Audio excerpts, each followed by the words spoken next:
갖고 오시면 된다고 합니다. 교회 카톡방이 있으니까요. 거기서도 공지가 올라오니까 참고를 해주시면 좋을 것 같습니다.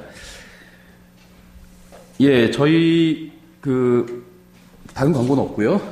오늘 행복한 가정 시리즈 마지막 시간입니다. 예, 그래서 저희가 이제 여러 가지 문제를 다뤄왔고요. 그 다음에 지난주에 이제 화해에 대해서 다뤘죠. 화해, 관계 회복, 화해. 그러니까 부부간의 관계 회복 말하는 거예요. 그리고 이제 오늘은 이제 이혼에 관해서 성경이 무엇이라고 말씀하시는지 좀 살펴보려고 합니다.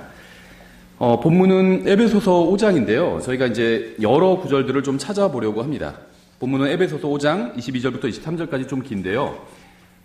이제 남편과 아내의 관계를 통해서 교회와 그리스도의 관계를 설명하고 있는 구절이죠. 예, 에베소서 5장 22절부터 23절인데요. 오늘 저희가 다루려는 주제는요, 유쾌한 주제는 아니죠. 또 자주 저희가 앞으로 다룰 주제도 아닙니다. 저희가 성경 공부 시간, 저희가 지금 이제 6년째인데요, 교회가. 성경 공부 시간에 한 번 다뤘었죠, 이혼 문제를. 그리고 아마 앞으로 몇 년 동안 또 다루지는 않을 겁니다. 자주 다룰 주제는 아니에요. 근데 굉장히 중요하고요, 또 실제적인 주제입니다. 그래서 저희가 예전에 다룬 주제와 와는 좀 다른 방식으로 오늘은 다루려고 하고요.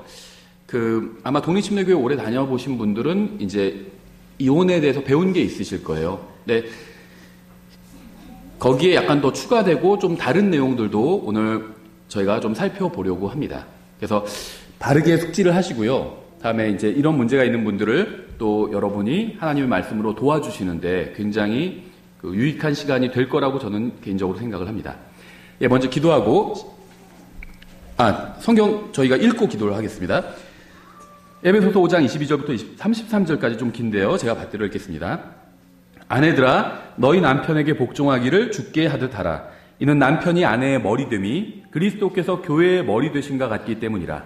그분은 그 몸의 구원자시니라. 그러므로 교회가 그리스도께 복종하듯 아내들도 모든 일에서 자기 남편에게 복종할지니라. 남편들아, 너희 아내 사랑하기를 그리스도께서 교회를 사랑하사 교회를 위하여 자신을 주신 것 같이 하라. 이것은 그분께서 말씀을 통해 물로 씻음으로 교회를 거룩히 구별하고 정결하게 하려 하시며 또 그것을 점이나 주름이나 그런 것이 없는 영광스러운 교회로 자기를 위해 제시하려 하심이며 교회가 거룩하고 흠이 없게 하려 하심이라. 이와 같이 남자들도 마땅히 자기 아내를 자기 몸같이 사랑할지니 자기 아내를 사랑하는 자는 자기를 사랑하느니라. 지금까지 아무도 자기 육체를 미워한 적이 없고 오히려 그것을 양육하고 소중히 여기기를 주께서 교회에게 하신 것 같이 하나니 우리는 그분의 몸과 그분의 살과 그분의 뼈들에 속한 지체들이니라. 이런 까닭에 남자가 자기 아버지와 어머니를 떠나 자기 아내와 결합하여 그들 둘이 한 육체가 될지니라. 이것은 큰 신비니라. 그러나 내가 그리스도와 교회에 대하여 말하노라.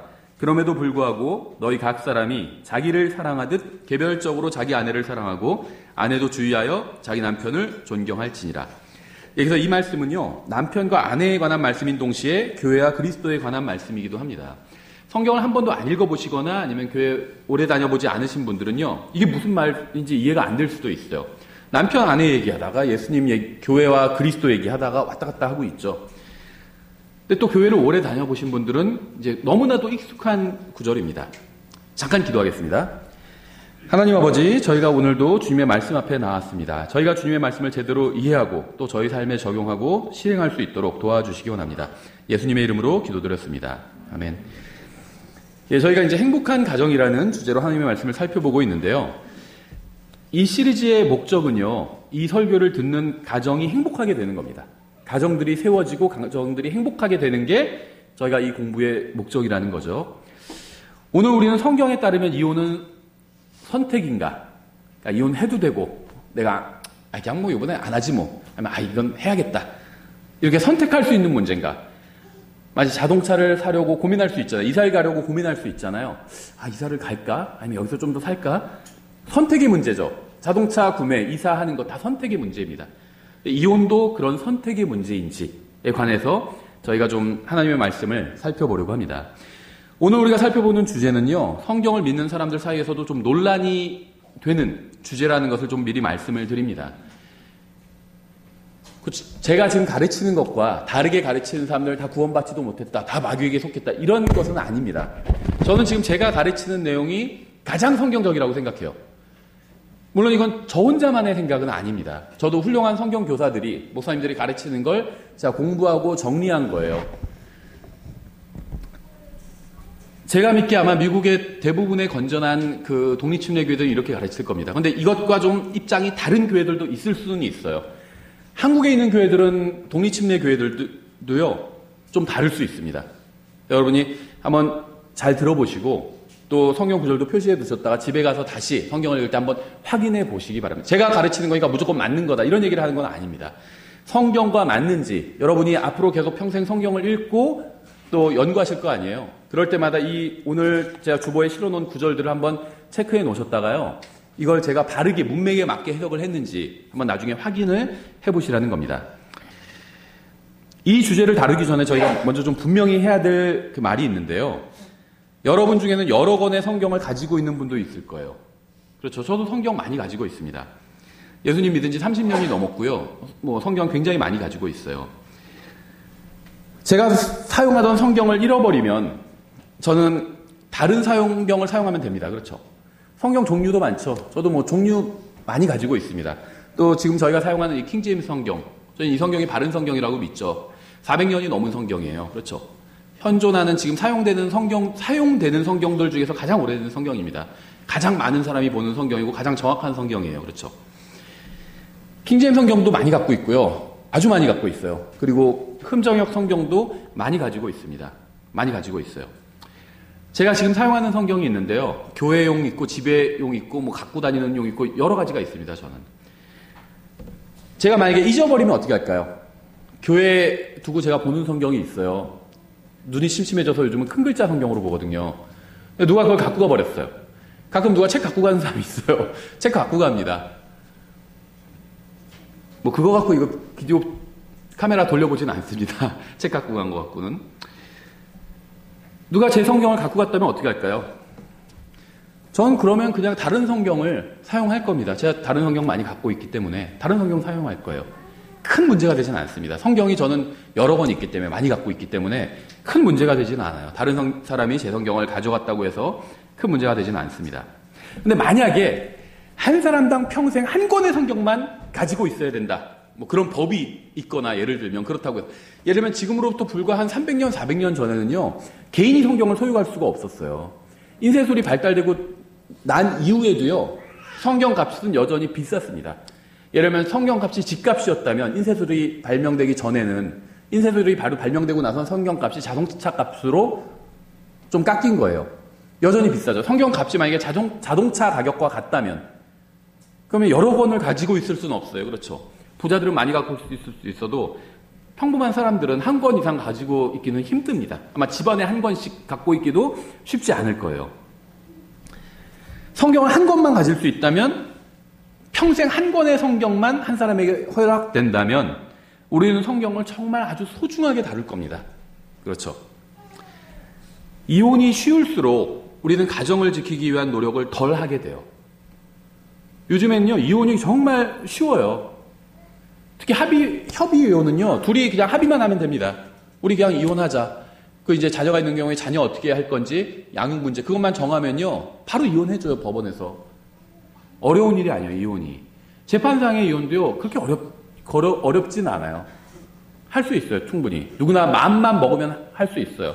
이혼이 불가능하거나 어려운 문제가 아니라는 거예요, 오늘날 일반적인 사회에서는요. 근데 교회에서도요, 심각하게 가르치진 않아요, 별로. 어느 교회는 장려하는 교회도 봤어요. 남편이 예수님 잘 못 믿으면, 야, 그런 남편 그냥 갖다 버리고 예수님 잘 믿는 남편 내가 소개해 줄게. 오히려 목사님이 이런 분들도 있어요. 그래서 주선해주고 막. 그러니까 이혼을 쉽게 가르치기 때문에, 그런 경우를 하면 이혼해. 그게 나 차라리. 이렇게 가르치는 교회들도 있다는 거예요. 그러니까 이혼이 쉬워질수록, 그러니까 이혼을 쉽게 할수록 쉽게 가르치니까 사람들이 이혼을 더 쉽게 하는 겁니다.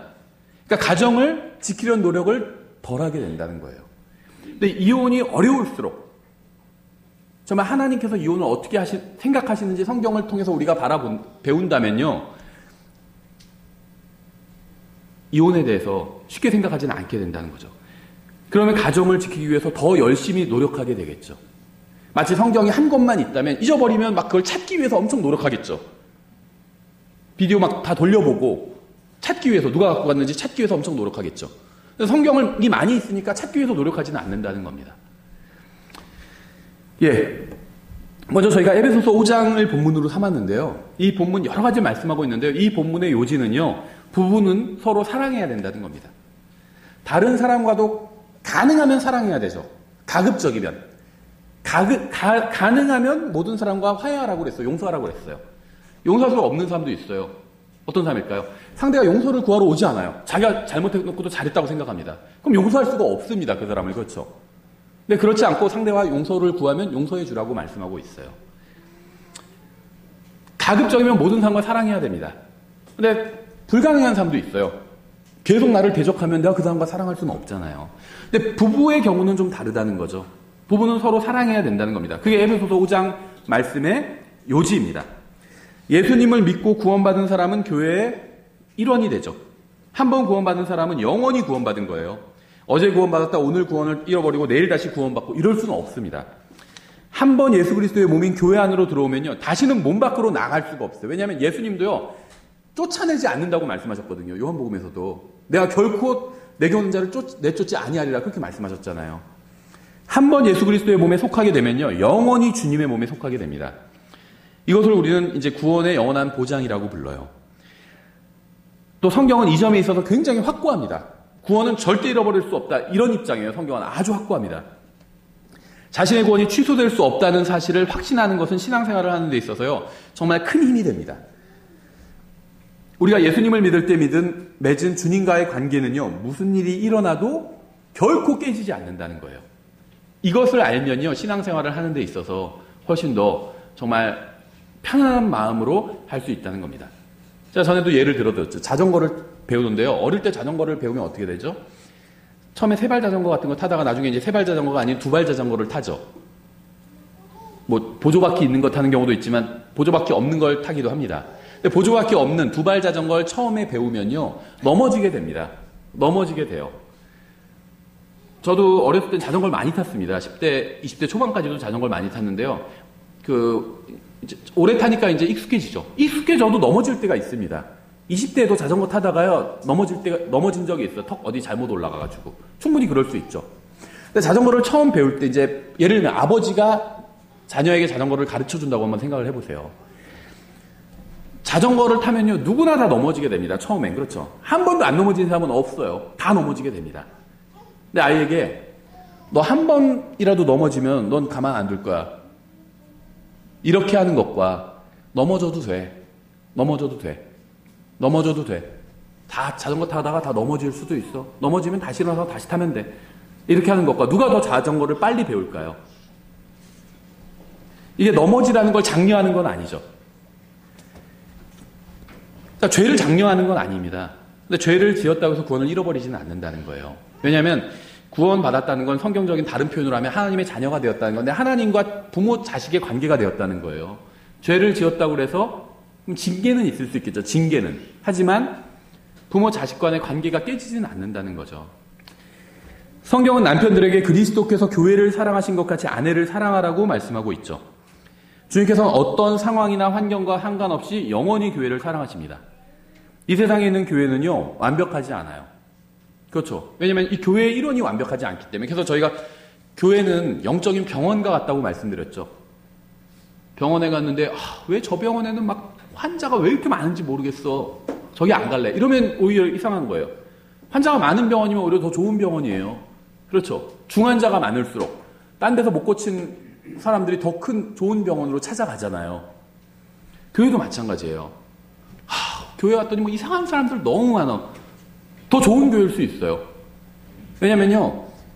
내가 이상하니까 저 교회 가서 고침을 받아야지. 그러고 오지는 않겠죠. 다 자기 괜찮다고 생각합니다. 모르겠어요. 우리 교회에 있는지. 여러분 개인이 생각해 보세요. 여러분이 생각할 때 이상하다고 생각하는 사람이 있을 거예요. 저 사람 너무 이상해. 저 사람 좀 안 왔으면 좋겠어. 저 사람만 저 사람만 없어도 우리 교회 완벽할 텐데 괜찮은 교회일 텐데. 이렇게 생각하는 사람이 있을 수 있습니다. 저희 교회는 얘기하지 않을게요. 제가 전에 교회 다닐 때는 있었어요. 이상한 사람이 있었어요. 이상한 사람이. 그 목사님들끼리 교제 나누면요. 그런 얘기를 하세요. 자, 우리 교회 뭐 이상한 사람이 있어요. 그러면 거기는 한 명이죠. 저희 세 명이에요. 세 명. 커버가 안 돼요. 제가. 그래요. 한 명 있으면 자기가 커버한다는 거예요.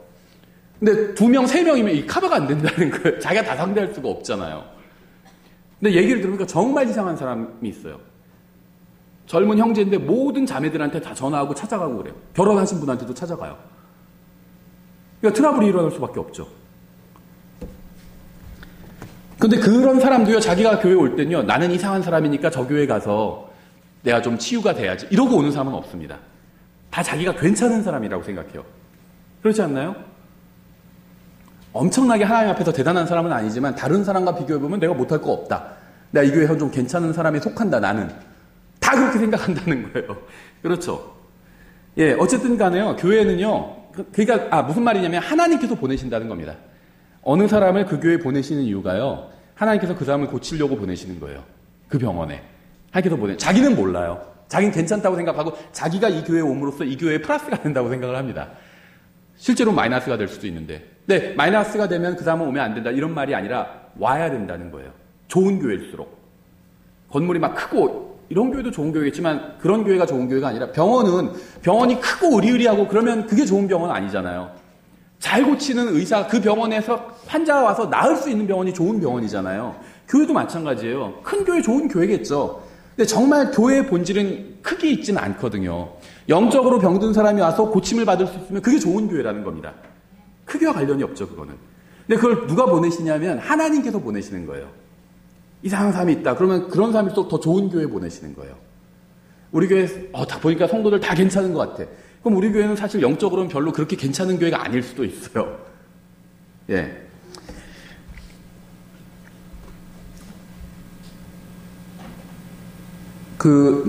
다시 좀 주제로 돌아와서, 교회는요, 완벽한 교회는 없다는 겁니다, 이 세상에는. 완벽한 사람이 없기 때문에 다 문제가 있어요. 다 문제가 있습니다. 문제가 있는 사람들이 모였기 때문에 모든 교회는 다 문제가 있습니다. 완벽한 교회는 없어요. 우리 교회는 완벽하다 이렇게 얘기하면 그건 거짓말하는 겁니다. 그 자체로 완벽하지 않은 거예요. 왜냐면 목사가 거짓말을 한 거니까. 목사가 거짓말쟁이인 교회니까. 완벽한 교회가 아니죠. 점과 흠과 주름진 것이 있습니다. 모든 교회는. 하지만 주님께서는 여전히 교회를 사랑해주고 계시다는 겁니다. 남편도 이런 주님의 사랑으로 아내를 사랑해야 된다는 거예요. 주님께서 교회를 무조건적인 사랑으로 사랑하신 것처럼 남편도 아내를 무조건적인 사랑으로 사랑하라는 것이 이 신약 성경이 그리스도인들에게 주는 확고한 지침입니다. 그 에베소서 5장의 요지예요. 남편이 아내를 사랑해야 된다. 이게 이제 요지인데 좀 더 확장하면 핑계를 대잖아요, 우리는. 목사님, 우리 집사람 몰라서 그런 얘기 하시는 거예요. 아니면 우리 남편 몰라서 그런 얘기 하시는 거예요. 이렇게 얘기하는 사람들 많거든요. 그래도 사랑해 주라는 거예요. 그래도. 우리가 잘나서 주님께서 우리를 사랑하시는 게 아니에요. 그렇죠? 그럼 그렇게 생각한다면 대단히 큰 착각하고 있는 거예요. 전혀 잘나지 않았어요. 근데 주님께서 우리를 사랑해 주시잖아요. 주님의 사랑은요, 무한한 사랑입니다. 무한한 사랑. 우리는 이런 사랑을 배워야 돼요. 이것이 바로 우리가 가정에서 보여주어야 될 사랑입니다. 구원받은 사람은 용서가 무엇인지 알아요. 왜냐하면 내가 용서를 받은 적이 있기 때문에. 용서가 무엇인지 모르는 사람은 용서받지 못한 사람이고 구원받지 못한 사람입니다. 내가 하나님 앞에서 구원받으려면 어떻게 해야 되죠? 내가 하나님 앞에서, 창조주 하나님 앞에서 죄인이란 걸 인정해야 되죠. 그러려면 하나님의 존재 인정해야 되죠. 그 하나님 앞에서 내가 죄인이란 걸 인정해야 됩니다. 그리고 이제 뭘 해야 되죠? 내 죄를 용서해달라고 구해야 되죠. 근데 예수님께서 십자가 위에서 내 죄값을 갚아주기 위해서 돌아가셨잖아요. 그러니까 그걸 내가 믿음으로 받아들이는 겁니다. 그게 용서를 구하는 거예요. 그렇죠? 그럼 하나님께 용서를 받게 되죠. 그래서 구원받은 사람은요, 용서받은 사람이고, 용서받은 사람은 용서가 무엇인지를 알아요. 우리는 구원받은 후에도 무수히 많은 죄를 지었고요, 무수히 많은 용서를 받았습니다.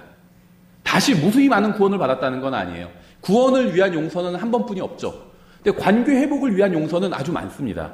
많아요. 내가 죄인이란 걸 인정하고 하나님 앞에서 구원해달라고 하고 용서를 구하고 구원해달라고 하니까 예수님의 십자가 대속을 믿고 구원해달라고 하니까 하나님께서 나를 구원해 주셨어요. 근데 그러고 나서도 그럼 하나님의 자녀가 된 거죠. 그리고 나서도 살다 보면 죄를 지을 때가 있잖아요. 그럼 어떻게 해야 되죠? 다시 하나님 앞에 나가서 용서를 구해야 됩니다. 그렇죠. 그러니까 구원받고 나서도요, 무수히 용서를 하나님 앞에 구하고 또 용서를 받았습니다. 우리가 주님께 용서받은 것처럼 가정에서도 남편과 아내를 그렇게 용서하면 된다는 겁니다. 그러니까 어떻게 용서해야 되냐? 하나님께서 나를 용서해 주신 것처럼 용서하면 된다는 거예요. 선을 정해놓고 이것을 넘으면 끝장이라고 하는 사람들이 있어요. 이게 내 마지노선인데 너는 마지노선을 넘었어. 이렇게 얘기하는 사람들이 있죠. 남편이나 아내가 선을 넘었기 때문에 더 이상은 참을 수 없다. 이렇게 얘기하는 사람들이 있습니다. 하지만 우리는요, 하나님의 선을 무수히 넘었어요. 하나님의 선이 어딘 줄 아세요? 하나님의 선은요, 예수 그리스도예요. 모든 사람이 죄를 지어 하나님의 영광에 이르지 못하더니 이렇게 말씀하고 있죠. 하나님의 영광은 예수 그리스도예요. 예수님이 하나님의 영광입니다. 근데 우리는 거기에 넘어가 버렸어요. 그렇죠. 이르지 못했다는 겁니다. 같은 말이에요, 이게. 예수님이란 선에 있는데 거기에 이르지 못한 거예요. 그러니까 하나님 앞에 입장에서 봤을 때 그 선을 넘어가 버린 겁니다. 하나님의 영광은 이 하나님의 선이에요. 하나님의 영광을 위해서 하지 못한 일은 모두 다 선을 넘은 겁니다. 우리는 주님께 받아들여질만 하지 않았지만 주님께서 우리를 받아들여 주셨어요. 우리 인생의 최고의 날도 주님의 기준에서는 한참 미달일 뿐입니다. 와, 오늘은 정말 내가 신앙생활 잘한 것 같다. 이런 날이 있어요. 헌금도 많이 하고요. 전도지도 굉장히 많이 사람들한테 나눠줬고요. 복음도 줬는데 오늘 3명이나 구원받았어요. 와, 오늘 내가 신앙생활 너무 잘했다. 이렇게 생각되는 날이 있습니다. 그 날도요, 하나님의 기준으로는 미달이라는 거예요. 하지만 주님은 자신의 사랑하시는 아들 안에서 우리를 받아들여 주셨어요.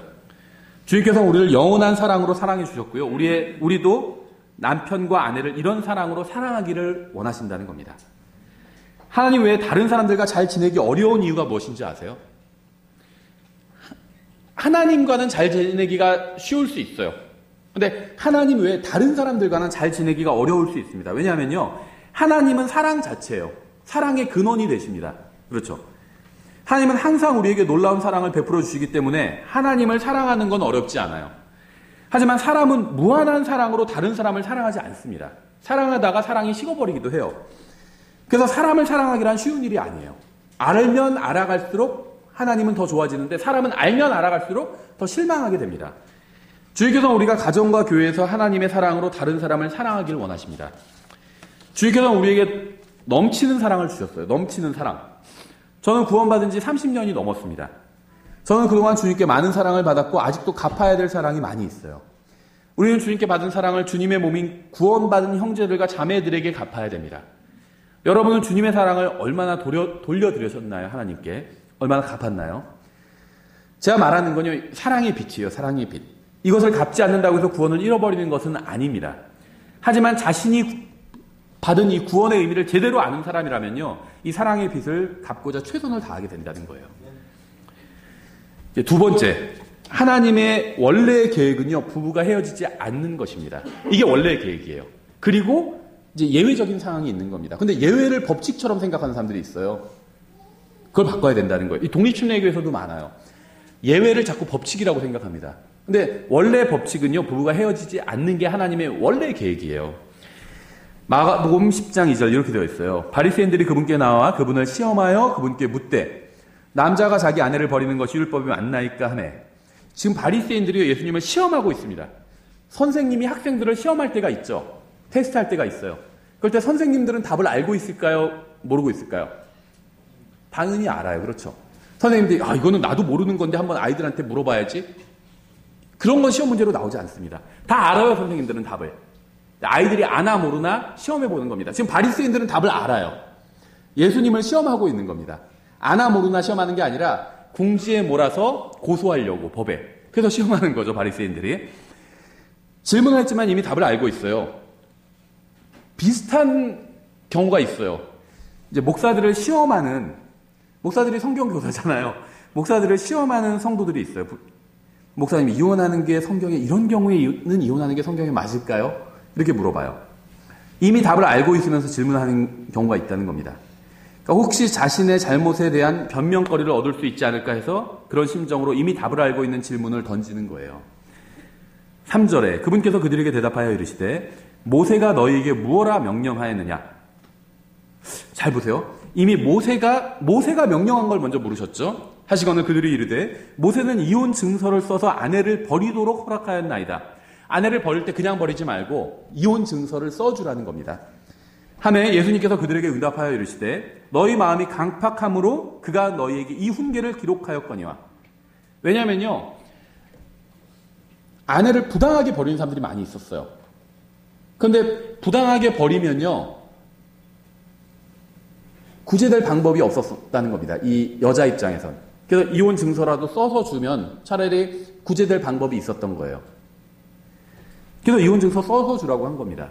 이혼 증서를 써서 주라고 한 거예요. 그러니까 이게 잘하는 거라는 게 아니라 그렇게 할 바에는 이혼 증서라도 차라리 써서 줘라. 네가 버린 여자다. 이거라도 써서 줘라. 이렇게 얘기를 하는 거예요. 이 말씀은 율법에 관한 거죠. 일단은 율법은 교리적으로 교회가 아닌 이스라엘에게 주신 말씀이에요. 이스라엘에게. 성령님으로 다시 태어나지 않은 사람의 마음은 강팍합니다. 완악하다는 거예요. 이 말씀은 완악한 사람들에게 주신 말씀이라는 사실을 잊지 말아야 돼요. 교회에게 주신 말씀은 아니라는 겁니다. 그러니까 이 말씀을 가지고 봐라, 아내를 이혼 증서 서로 이혼 도장 찍어주면은 아내를 버리는 게 괜찮다고 하지 않았냐, 이렇게 이용할 사람이 있을까봐 말씀드리는 거예요. 이건 교회에게 주신 말씀이 아니에요. 모세가 이런 규칙을 준 거는 마음이 강팍하기 때문에 준 거라고 예수님께서 말씀하셨잖아요. 그러니까 성령님으로 다시 태어나지 않은 사람에게 주신 말씀이에요. 교회에게 주신 말씀은 아닙니다. 6절에 원래 하나님의 의도를 말씀하고 있어요. 이제는 모세가 허락해 준 거 말고. 우리는요, 모세가 허락해 준 걸 우리의 기준으로 삼아서는 안 돼요. 하나님의 원래 의도, 하나님의 원하시는 뜻을 우리의 기준으로 삼아야 됩니다. 전에도 공부한 적 있죠. 하나님의 뜻은 두 가지가 있어요. 허락하시는 뜻과 기뻐하시는 뜻이 있거든요. 허락하시는 뜻은 그래, 한번 해봐. 자유를 주신 거예요. 술을 마시고 안 마시고 이건 개인의 자유죠. 술 마시고 운전하고 안 하고 이것도 개인의 자유예요.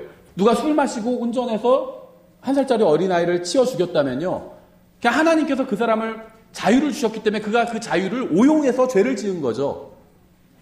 하나님의 뜻은요, 그 사람이 술 마시지 않는 겁니다. 술 마시고 운전하지 않는 거예요. 하나님의 뜻대로 하면 죄를 짓지 않습니다. 하나님께서 기뻐하시는 뜻대로 하면 죄를 짓지 않는데 하나님께서 허락하시는 뜻대로 하면 죄가 되는 경우가 너무 많아요.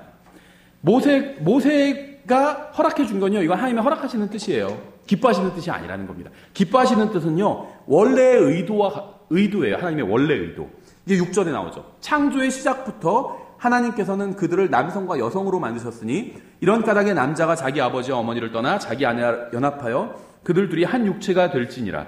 그런즉 이와 같이 그들이 더 이상 둘이 아니요 한 육체이니 그러므로 하나님께서 짝지어 주신 것을 사람이 나누지 못할지니라 하시니라. 이 문맥을 통해서 모세를 통해 이스라엘 백성에게 주신 율법과 결혼에 관한 하나님의 원래의 계획을 우리가 볼 수가 있습니다. 이 하나님께서 짝지어 주셨다는 건요, 이 남자 여자가 만나서 가정을 이뤘다는 겁니다. 하나님이 나타나서 꿈에 나타나셔가지고 너는 누구누구와 결혼해라, 이런 게 아니에요.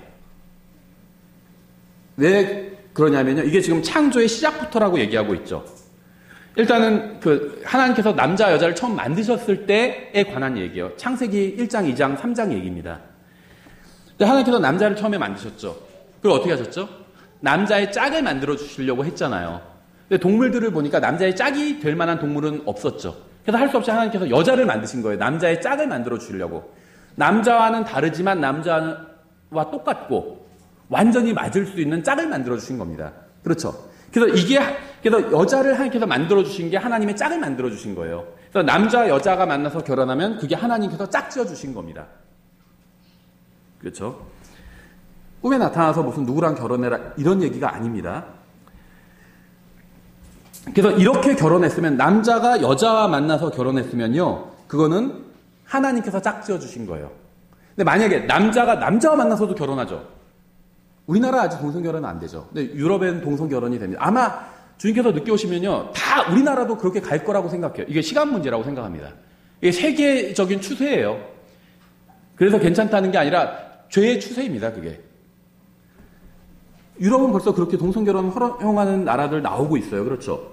근데 남자가 남자와 만나고 여자가 여자와 만나서 결혼하면 그건 하나님께서 짝지어 주신 게 아니에요. 남자가 여자와 만나서 결혼하는 게 하나님께서 짝지어 주신 겁니다. 창세기 생각하면 이 말의 의미를 쉽게 이해할 수가 있어요. 이렇게 결혼하면, 그러니까 남자가 여자가 만나서 결혼하면요, 이건 구원 여부와 상관없어요. 남자가 여자와 만나서 결혼하면요, 그 결혼을 사람이 나누면 안 된다는 겁니다. 하지만 사람은 마음이 강팍하기 때문에 헤어지기 위한 핑계를 찾아내요. 이 대표적인 핑계가 뭔지 아세요? 저희가 행복한 가정 시리즈를 하고 있는데 행복하지 않기 때문에 헤어질 수밖에 없다는 겁니다. 우리 아내가 이렇기 때문에, 우리 남편이 이러기 때문에 내가 행복하지 않아요. 그래서 내가 헤어질 수밖에 없어요. 이게 핑계예요. 뭐 다른 구체적인 얘기들을 하지만 뭐 낭비벽이 심해요. 아니면 남편이 뭐를 밖에서 뭐를 해요. 도박을 해요. 뭐를 해요. 다른 이유들을 얘기하지만 사실은 그렇기 때문에 내가 행복하지 않다는 거예요. 그렇죠? 남편이 집에서 게임만 해요. 게임하면서 뭐? 게임하면 헤어져라 이런 말 없어요. 전 지금 게임하는 게 잘하는 거다 얘기하는 게 아니에요. 예를 드는 거예요. 남편이 집에서 게임만 해요. 게임만 하면 헤어져라 이런 말씀은 없죠. 게임하는 게 잘하는 건 아닙니다. 그럼 부부가 얘기를 해봐야 돼요. 하지만 그게 결국 그 말은 뭐냐면 행복하지 않다는 겁니다. 그래서 남편이 게임만 하라고 나한테 신경을 안 써줘서 내가 행복하지 않아요. 그래서 헤어질 수밖에 없어요. 이 얘기를 하는 거예요. 이게 세상에선 통하는 얘기죠. 남편이 게임 중독이면요, 이혼 사유가 돼요. 결혼을 지속할 수 없는 중대한 사유에 해당돼서 이혼이 돼요, 이거. 세상에서는. 성경적으로는 안 된다는 겁니다. 행복하지 않기 때문이라는 이유가 모든 것을 정당화해주는 게 아니라는 거예요. 사람들은요, 근데 이 핑계를 정말 많이 대요. 교회 옮기는 것도, 거기서는 행복하지, 그 교회에서 성경을 잘못 가르치나니까 그런 건 없어요. 다 잘 가르쳐요. 근데 왜 옮겨니까 행복하지가 않아요. 내가 너무 피곤하고요. 거기 갔다 오면 그런 핑계를 댄다는 거예요. 사람들은 하나님의 말씀이 주는 영원한 복과 이 세상에서 누리는 잠깐의 행복을 교환해버린 겁니다. 내가 이 세상에서 좀 행복하기 위해서 하나님의 말씀은 이렇게 되어 있지만 그냥 내 행복을 따라가야겠다. 바꿔버린 거예요. 단순히 합법이라는 이유만으로 다 해도 되는 건 아닙니다. 그리스도인은 이걸 알고 있어야 돼요. 자꾸 합법이냐 불법이냐. 합법이야? 그럼 괜찮아. 이렇게 생각하는 경우들이 있어요. 마태복음 19장 3절인데 이렇게 되어 있습니다. 바리새인들도 그분께 나와 그분을 시험하여 그분께 이르되 남자가 무슨 이유로든 자기 아내를 버리는 것이 율법에 맞나이까 하네. 율법에 맞는가? 다시 말하면 합법인가? 라고 질문했죠. 율법, 법률이죠. 거꾸로 하면. 이스라엘의 법이에요. 율법은.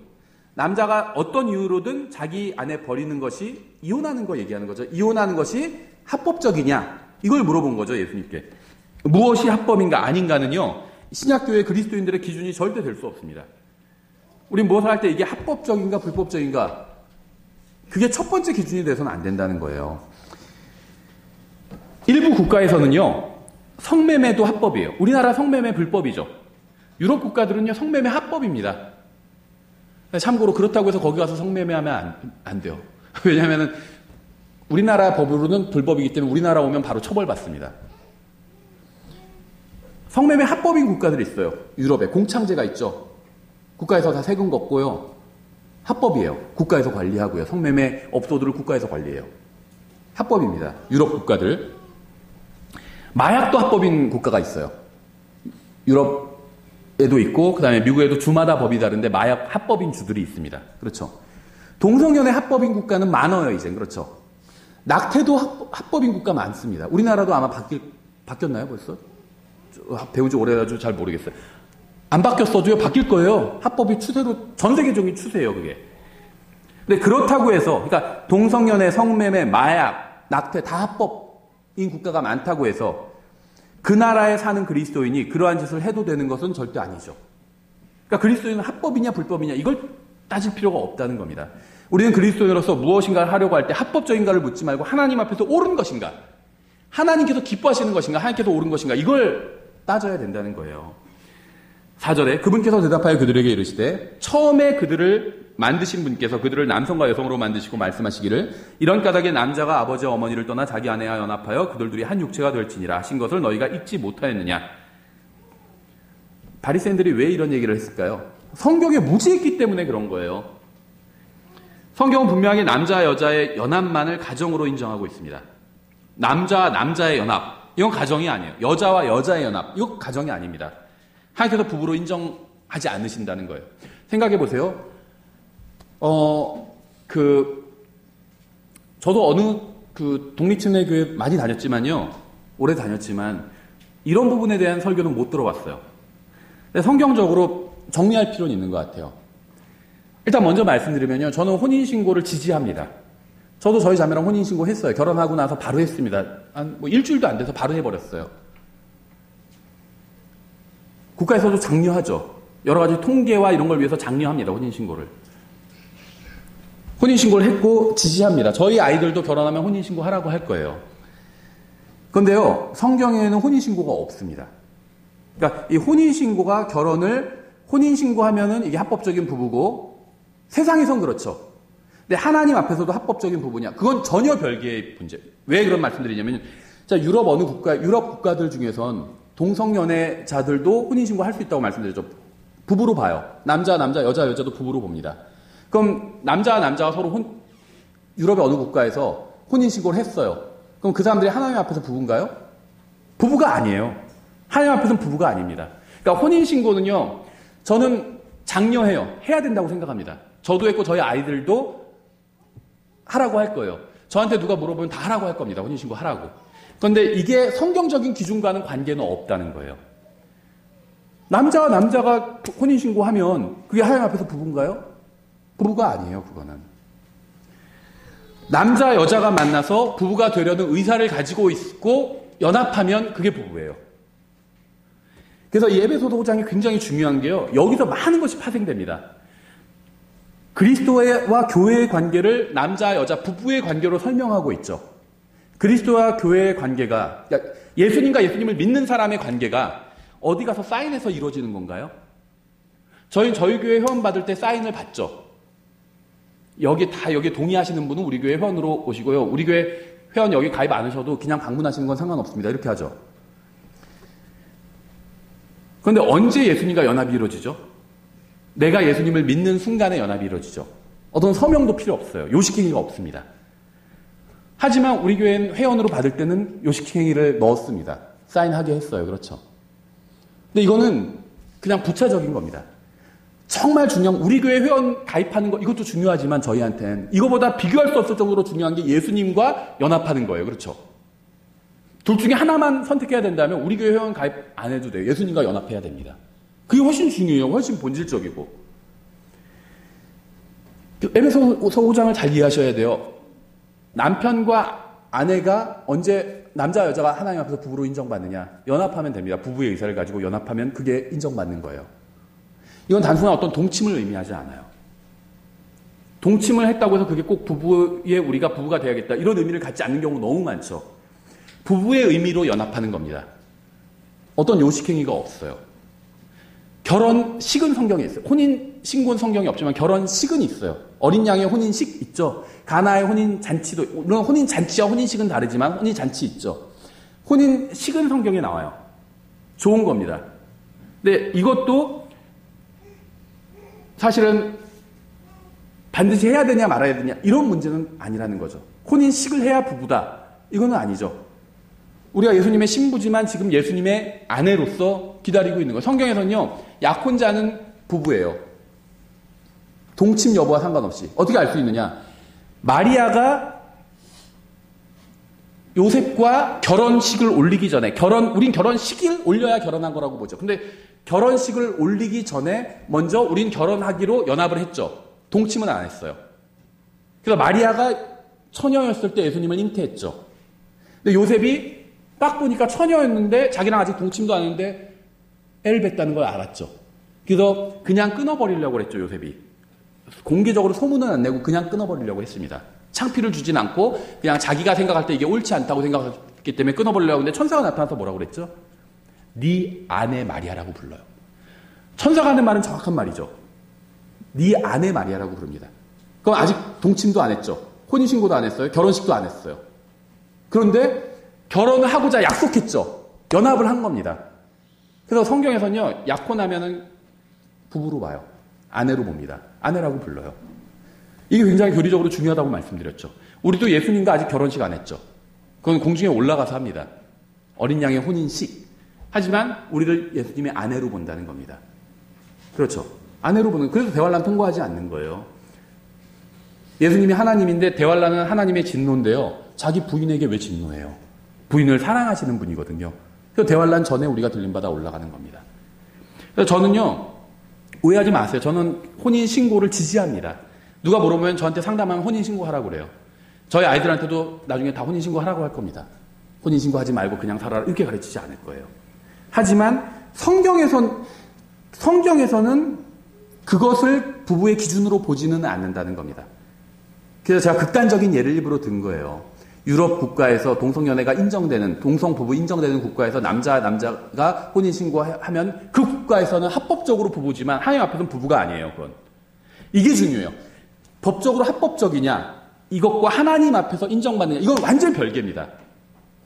법적으로, 뒤에서 보겠지만 법적으로 합법적으로 이혼했어요.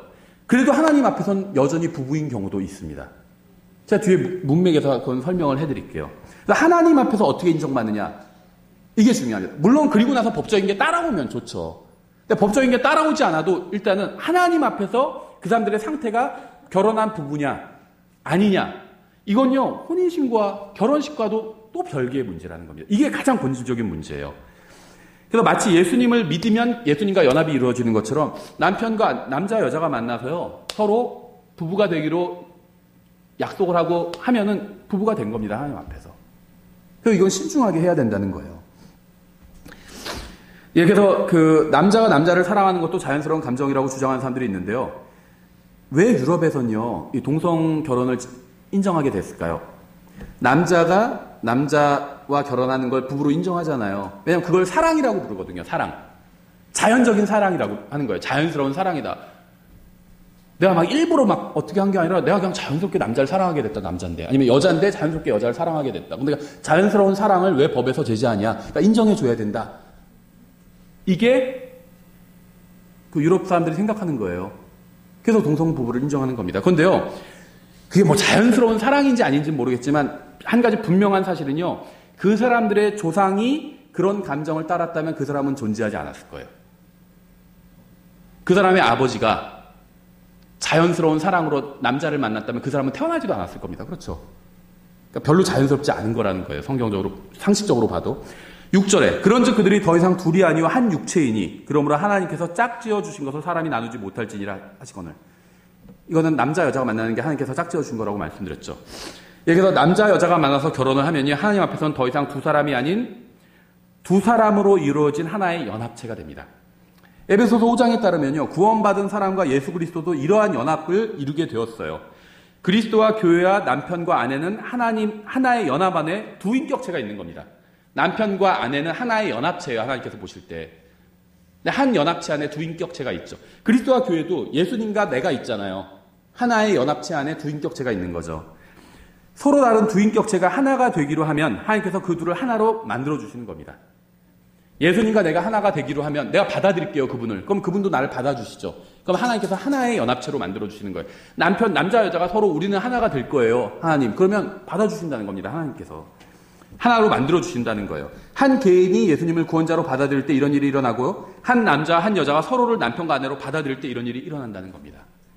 요식행위와는 상관은 없는 일이라는 거예요.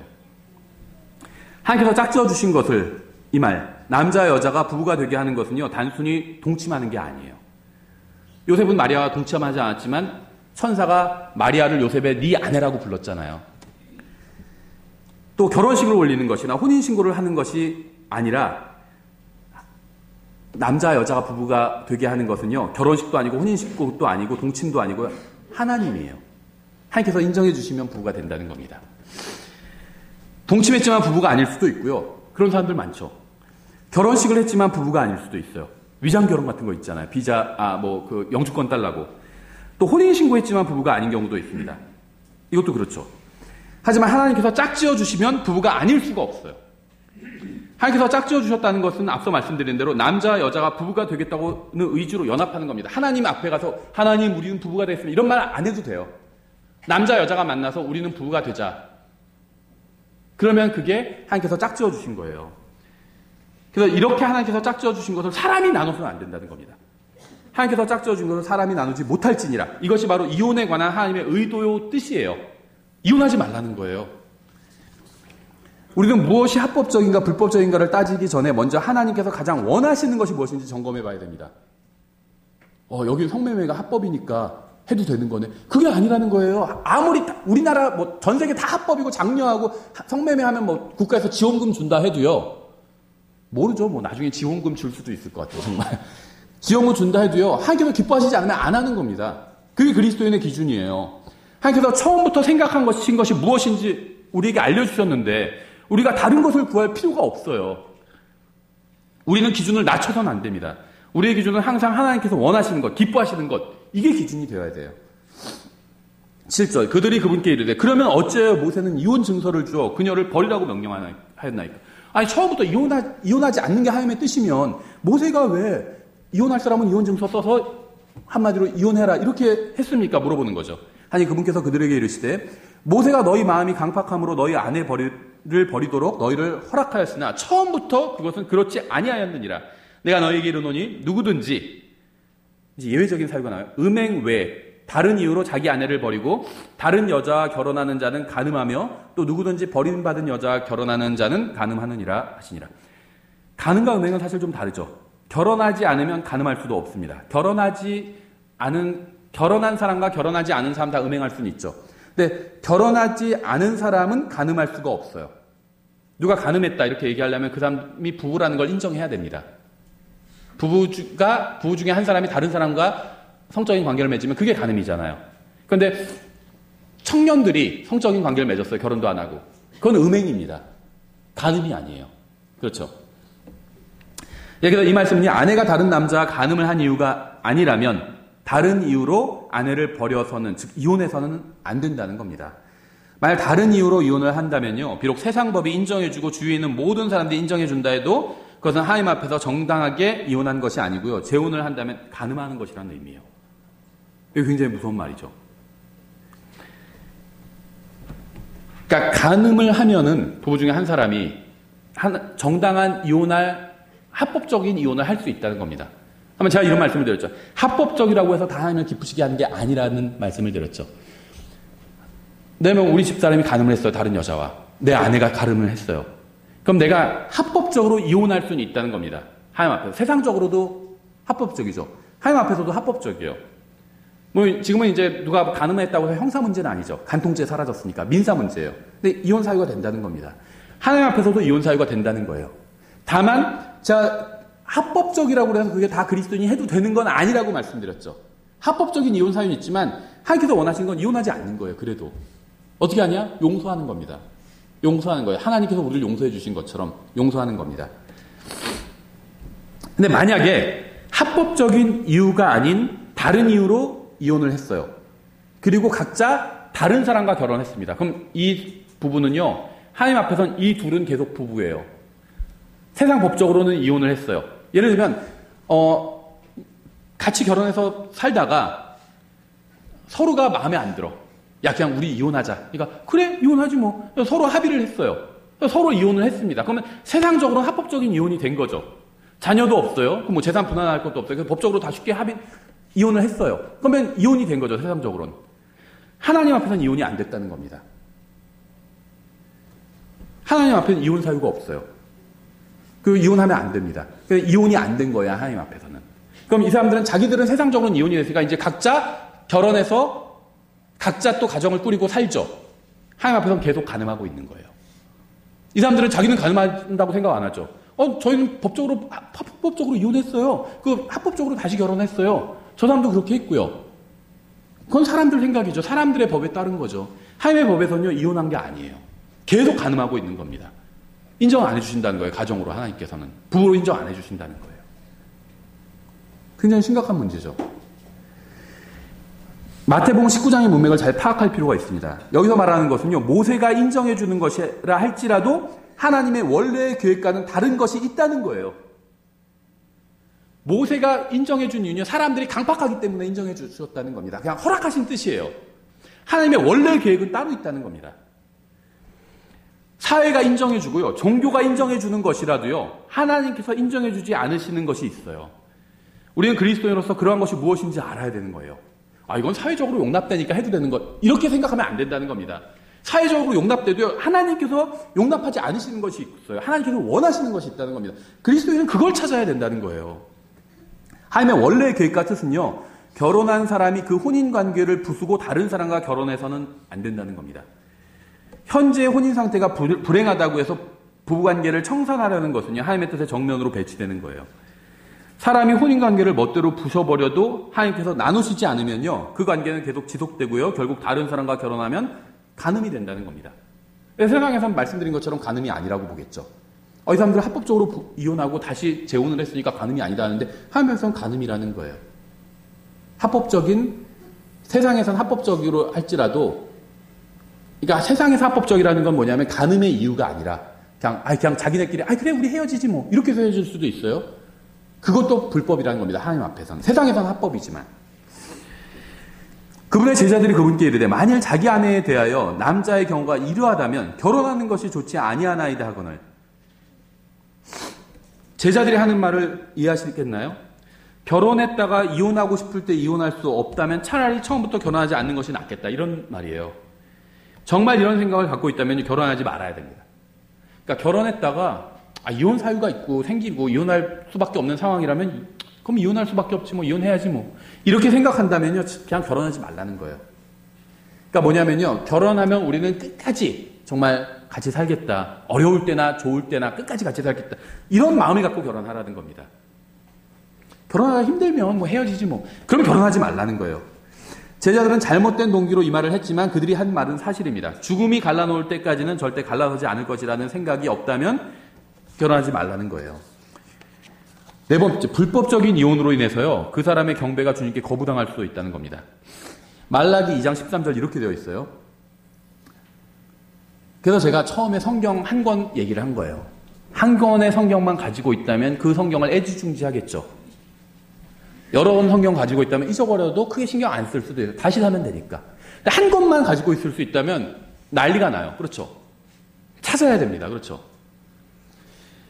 말라기 2장 13절 이렇게 되어 있어요. 또 너희가 눈물과 울음과 부르짖음으로 주의 제단을 덮으면서 또한 이런 일을 행하였나니 그러므로 그분께서 다시는 헌물을 중히 여기지 아니하시며 그것을 너희 손에서 선한 뜻으로 받지도 아니하시느니라. 이 구절만 보면요 이상해요. 문맥을 보면 이해가 갑니다. 지금 사람들은요, 눈물을 흘리면서 주님께 울부짖으면서 헌물을 가지고 주님 앞에 나오면서 경배를 하고 있는 모습이에요. 은사주의 집회 같죠, 막 울고 막 울부짖으면서 막 주여 주여 하면서 울부짖으면서 눈물도 막 흘리고요. 그냥 나온 것도 아니에요. 헌금도 많이 갖고 나와서 막 그렇게 경배 드리는 거예요. 은사주의교나 일반 교회 같으면 은혜로운 경배였다 이렇게 하겠죠.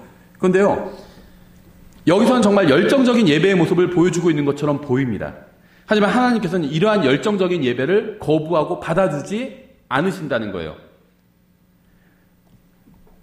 눈물과 열정적인 기도, 많은 헌금을 가지고 왔는데 하나님께서 귀를 막아버리시고 고개를 돌려버리신 겁니다. 왜냐하면 주님께서는요, 그들의 기도와 눈물과 헌물과 경배를 거부하셨기 때문이에요. 그래서 사람들이 주님께 따지기 시작합니다. 이제 14절에서. 그럼에도 너희는 이르기를 어찌된 까닭이니까. 우리 예배가 막 감동적이에요. 음악도 좋고 막 설교도 감동적이고 막 눈물을 흘리고 막 주여 막 외치기도 하고 헌금도 갖고 오고 했는데 주님께서 거부하셨다는 거예요. 그러니까 사람들은 어찌된 까닭이니까 묻고 있는 거예요. 너희는 이르기를 어찌된 까닭이니까 하는도다. 그 까닭은 이유를 이제 말씀해 주신 겁니다. 주께서 너와 내가 어려서 취한 아내 사이에 증인이 되셨기 때문이라. 하께서 보셨다는 겁니다. 네가 부인이랑 결혼했잖아. 어떤 여자랑. 그걸 내가 봤어. 이 얘기 하시는 거예요. 내가 그녀를 대적하며 배신하였으나 버린 거죠. 그녀는 여전히 내 짝이요 내 언약이 아니니라. 버린 거예요. 그냥 버리지 말라고 했는데 버렸죠. 근데 이 사람은 버렸으니까 나는 이제 이혼했으니까 새로운 여자랑 결혼해도 되지 이렇게 생각하지만 하나님께서는 아니 넌 이혼한 게 아니야. 내 앞에서는. 그러니까 혼인신고, 사람들은 혼인신고돼 있으면 부부라고 생각하고요. 혼인신고 이제 이혼하면은 호적이 정리되잖아요. 그러면 이제 이 사람은 다시 싱글이다 이렇게 부르지만 하나님께서는 그렇지 않다는 거예요.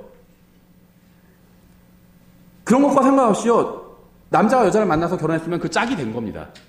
그런데 그 짝을 버렸어요. 근데 하나님께서는 여전히 네 아내라고 부르고 있어요. 그렇죠.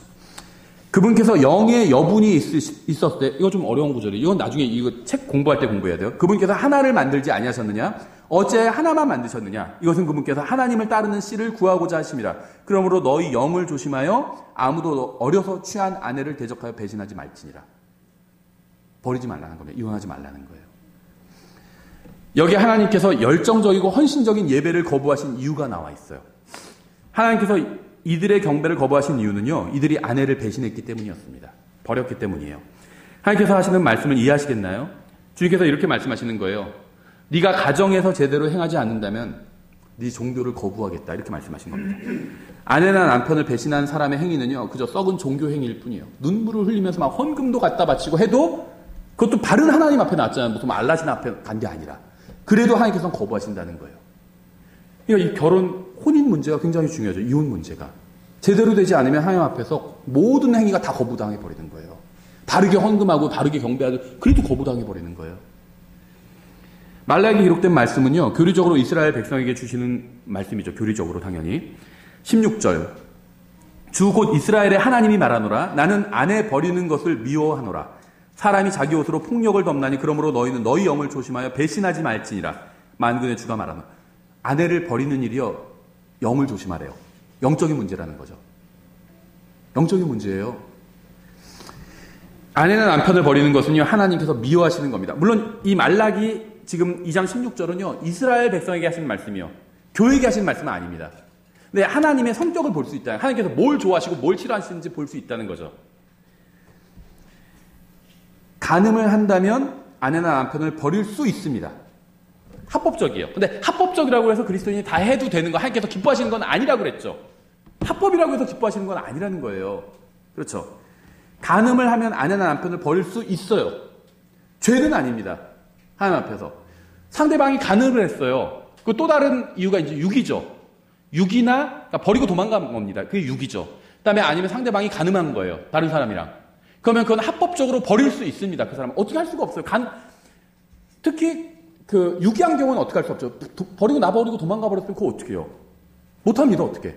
근데 용서고 뭐고도 없어요. 그거는. 버리고 도망갔는데 막 찾아가서 내가 용서할게 이러면서 찾아갈 수는 없어요. 도망갔는데 나중에 찾아서 나를 용서해줘. 그러면 용서할 수는 있죠. 근데 이제 간음은 경우가 좀 달라요. 간음을 했어요. 도망가지도 않고 집에 꼬박꼬박 들어와요. 다른 문제죠, 약간. 그러면 하나님 앞에서 그 사람을 버릴 수는 있습니다. 죄는 안 돼요, 그게. 근데 그게 하나님께서 기뻐하시는 건 아니에요. 하나님께서 싫어하시는 일이에요. 싫어하시는 일이에요. 그렇죠. 그러니까 버릴 수 있다고 허락하실 뿐이지 하나님께서 기뻐하시는 일은 아니라는 사실을 알아야 됩니다. 어떤 사람은요, 간음했다고 하니까 잘 됐네, 교회도 잘 안 나오는 남편인데 잘 됐어, 이기네. 하나님께서 간음하면은요 이혼해도 된다고 하셨으니까 그 사람 버리고요 새로운 사람 만나세요. 간음하고 나서 막 남편이 비는데도요, 내가 정말 잘못했어, 비는데도요 버렸어요. 그렇게 조언을 한 교회가 있어요. 흠정을 사용하는 교회 중에서도요. 단편적으로만 한 거죠. 간음을 했으면 이혼 사유가 된다. 그러니까 그 사람 용서를 구하자면 버려. 이혼해도 된다 그랬어. 그런 경우에는. 그렇게 가르친 거예요. 합법적인 것과 하나님께서 기뻐하시는 게 다르다고 제가 말한 이유입니다. 간음을 하면은 이혼해도 됩니다. 성경적으로. 하나님께서 기뻐하시는 게 아니에요. 이혼 자체를 미워하십니다. 간음을 해도 하나님께서 원하시는 건 뭐냐면 용서해 주는 거예요. 용서를 구하면 용서해 주라는 겁니다. 다시 받아들이라는 거예요. 그렇죠. 약속은 반드시 지켜야 돼요. 전도서 5장 4절 이렇게 되어 있습니다. 내가 하나님께 서원하거든 그것을 갚는 일을 미루지 말라. 그분께서 어리석은 자들을 기뻐하지 아니하시나니 내가 서원한 것을 갚을지어다. 서원했다는 건 하나님께 약속한 거거든요. 하나님께 약속하면 약속 지키라는 겁니다. 하나님께서 약속 지키는 걸 굉장히 좋아하세요. 그리스도인의 결혼은요, 하나님 앞에서 한 약속이죠. 구원받은 사람이 내가 어떤 구원받은 여자와 만나서 결혼했다면 그건 하나님 앞에서 약속한 겁니다. 그렇죠.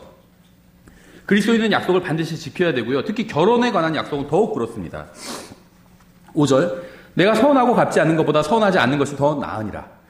내 입이 내 육체로 하여금 죄를 짓게 하지 말며 또한 너는 천사 앞에서 그것이 실수였노라 하지 말라. 어찌하여 하나님께서 내 목소리로 인해 분노하사 내 손으로 행한 일을 멸하셔야 하겠냐. 약속을 지키지 않아 놓고는 그저 실수였다고 하지 말라는 겁니다. 실수였어, 내가 깜빡했네, 이렇게 하지 말라는 거예요. 왜냐면요, 이걸 이제 결혼에 적용해서 말하면요, 이혼, 이건 실수가 아니기 때문이에요. 우리 실수할 때가 있죠. 제가 한 말은요, 실수해놓고 실수였어 이런 말을 아예 하지 말아라 이런 얘기가 아니에요. 타자를 치다가 오타가 나올 수도 있어요. 제가 출간한 책 중에 오타 많죠. 좀 실수입니다. 그건 그렇죠. 실수예요. 요리를 하다가 음식을 태울 수도 있습니다. 그것도 실수죠. 하지만 한 남자 한 여자가 만나 가정을 이룬 뒤에 그것이 실수였다고 말하지는 말라는 거예요. 가정을 이룬 것은 실수가 아닙니다. 이 말씀은요, 그리스도의 심판석에 관한 것으로 보여요. 그래서 그곳에서 주님께서는요, 우리가 행한 모든 잘못된 일들을 멸하실 겁니다. 구원받은 사람이 결혼의 약속을 저버리고 자신의 감정에 따라서 어리석게 살면요, 하나님께서는 그리스도의 심판석에서 그가 행한 일을 멸하실 거예요. 여섯 번째, 예외적인 상황에서도요, 용서하는 것이 하나님의 뜻이에요. 이혼하는 것이 하나님의 뜻이 아닙니다. 이혼할 수 있는 조건이 된다 할지라도, 다시 말하면 간음을 했다 할지라도 상대방이, 그래도 이혼하지 않는 게 하나님의 뜻이라는 거예요. 그런 상황에서 이혼하는 건 하나님의 허락하시는 뜻일 뿐입니다. 그런 상황에서도 상대방이 용서를 구하면 상대방을 용서해 주는 게 하나님의 기뻐하시는 뜻이라는 거예요. 기뻐하시는 뜻이 원래 뜻인 거예요. 남편이나 아내가 다른 사람과 간음을 한 경우에 성경적으로도 합법적인 이혼을 할 수 있지만 그것도 하나님께서 기뻐하시는 일이 아니라는 사실을 반드시 알아야 됩니다. 이게 굉장히 중요해요. 잠언 10장 22절 이렇게 되어 있어요. 미움은 다툼들을 일으키되 사랑은 모든 죄를 덮느니라.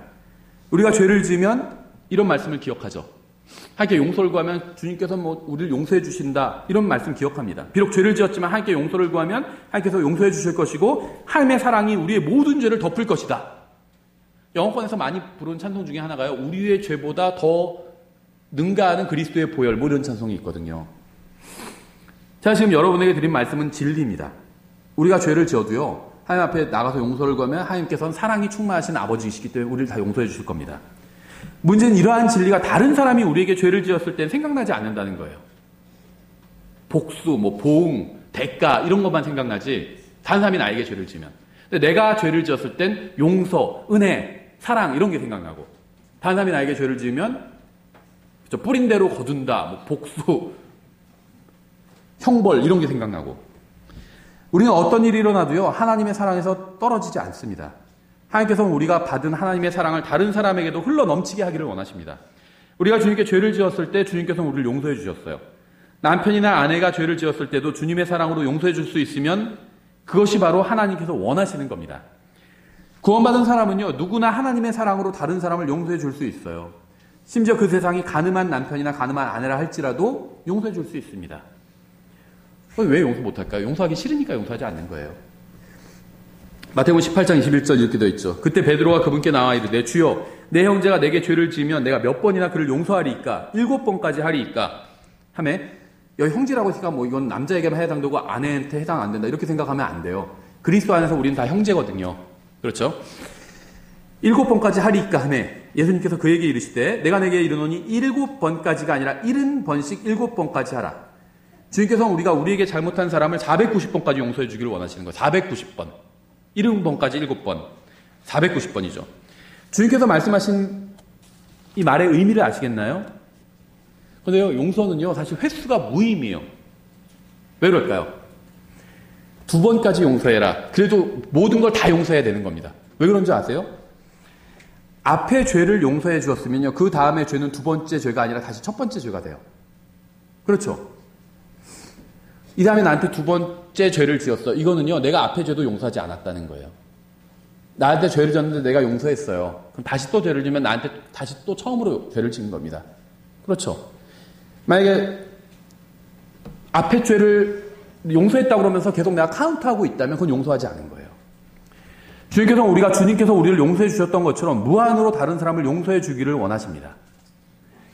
간음한 배우자를 용서하기란 쉽지 않아요. 우리는 자신에게 그렇게 큰 죄를 지은 사람을 어떻게 용서하는지 모릅니다. 용서를 하긴 해야 되는데 어떻게 해야 될지 모르겠어요. 이런 분들도 있어요. 해본 적도 없고요. 그런 용서를. 하지만 하나님 감사하게도요. 우리는 엄청나게 큰 죄를 어떻게 용서하시는지 알고 계시는 하나님을 알고 있어요. 큰 죄를 지은 사람을 용서해 본 적이 없어요, 나는. 그래서 그런 용서를 해본 적도 없고 몰라요. 어떻게 하는지를. 근데 하나님은요. 큰 죄를 용서해 보신 적이 아주 많이 있다는 겁니다. 그리고 감사하게도 우리는 그 하나님을 알고 있다는 거예요. 배우자가 간음했다는 것을 알았을 때 세상 사람들이나 육신적인 사람들에게 가지 말고요. 하나님께 가서 지혜와 사랑과 은혜를 구하십시오. 어떻게 용서해야 되는지 방법을 알려달라고 구해보세요. 고린도전서 7장 10절 마지막 주제입니다. 결혼한 자들에게 내가 명령하노니 명령하는 이는 내가 아니라 주시니라. 아내는 자기 남편을 떠나지 말라. 버려두고 가지 말라는 거죠. 그러나 그녀가 떠나거든 결혼하지 말고 지내든지 아니면 자기 남편과 화해하라. 그렇죠. 또한 남편도 자기 아내를 버리지 말라. 아내가 남편을 떠나면 유기한 거죠. 그럼 그 사람은요, 자기는 유기하고 법적으로 이혼 소송 걸고 하면 이혼되겠죠. 근데 하나님 앞에서는 이혼된 게 아니에요. 그래서 그런 상태라면 결혼하지 말라는 말씀이에요. 떠났잖아요, 자기가 잘못한 거죠. 그럼 결혼하지 말고 혼자 지내라는 겁니다. 결혼하고 싶으면 다시 원래 남편과 화해하라는 거예요. 이게 하나님께서 어떻게 결혼을 보시는지 이해할 수가 있죠. 이 세상에서 뭐 혼인신고하고, 그 다음에는 뭐 재판상 이혼했으니까 호적 정리하고, 하나님 앞에서 어떤 의미에서는 의미가 없어요. 의미가 없어요. 그래서 저는 처음에 분명히 말씀드렸죠. 혼인신고 하는 거 추천한다고. 적극 지지한다고. 저는 그거는 간직의 문제라고 생각합니다. 우상에 바쳐진 고기를 먹는 게 의미 있나요? 하나님 앞에서? 전혀 의미 없어요. 근데 누가 그걸 보고 실족하면 난 그럼 안 먹겠다는 겁니다. 사도 바울이. 혼인신고 마찬가지예요. 부부인데 왜 안 했지? 그 다음에 누가 실족할 수 있으니까 난 하는 겁니다. 그렇죠. 근데 하나님 앞에서 의미가 없어요. 혼인신고하고 다음에 자기네끼리 이혼소송 해가지고 깨끗이 후적 정리했다고 생각하는데 하나님께서는 아니 너희는 이혼한 게 아니야. 이러실 수 있다는 거예요. 그렇죠. 남편과 재혼하라고 하지 않고 화해하라고 말씀하고 있어요. 왜 그럴까요? 왜냐하면 남편을 떠나는 것도 세상에선 이혼의 한 방법일지 몰라도 하나님께서 인정하시는 이혼이 아니기 때문입니다. 남편을 떠나 이혼 소송을 걸고 승소했더라도 그것은 하나님께서 인정하시는 이혼이 아니에요. 따라서 자신은 이혼이 이루어졌다고 생각하고요. 다른 사람과 결혼하면 간음이 된다는 겁니다. 그래서 남편을 떠났다면 결혼하지 말고 지내든지 남편과 화해하라고 말씀하고 있는 거예요. 고린도전서 6장 1절. 지금 제가 7장 10절 11절 인용했거든요. 앞으로 넘어서 6장 1절 이렇게 되어 있어요. 너희 중에 누가 다른 사람과 문제가 있을 때 감히 불의한 자들 앞에서 고소하고 성도들 앞에서 하지 아니하느냐? 성도들이 세상을 판단할 것을 너희가 알지 못하느냐? 세상도 너희에게 판단을 맡겠거든 너희가 가장 작은 문제들을 판단하는 것도 감당하지 못하느냐? 우리가 천사들을 판단할 것을 너희가 알지 못하느냐? 하물며 이 세상 삶에 속한 일들을 얼마나 더 많이 판단하겠느냐? 그런즉 너희가 만일 이 세상 삶에 속한 일들을 판단하려거든 교회 안에서 가장 작게 여기는 자들을 세워 판단하게 하라.